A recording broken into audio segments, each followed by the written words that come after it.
So what I want to do in this video is show you a backup to Collaborate if it ever comes about that Collaborate seems to be not working, meaning that it's persistently just not working. So, and the way you would know that, and that's kind of what's happening today, actually, is that we're clicking on Collaborate, and it's never coming up. After about 5 minutes or so, it'll has some message that's coming up that's saying gateway error. But anyway, we've determined that Collaborate's got an issue. So what do we do then? Well, one of the things that we can use as a backup is Google Meet. So let me show you how to use that.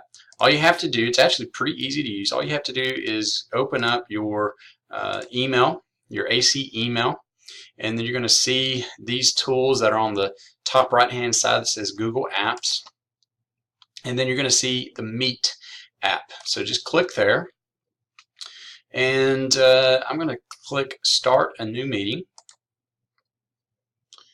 and immediately I'm going to see a meeting is available.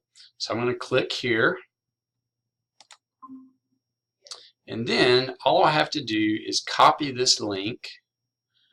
I guess you could click copy joining info, but I did that earlier and it didn't seem to work. So I'm just going to highlight, right click, and press copy.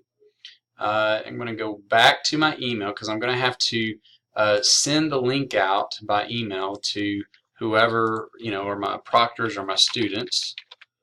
So I'm just going to email that. I'm going to paste the link here, send it out.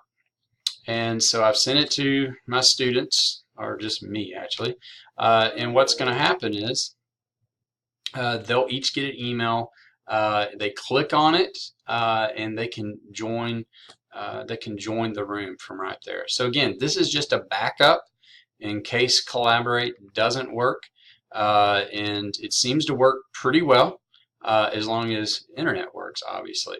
So anyway, that hopefully shows you another resource that you can use just in case Collaborate is down.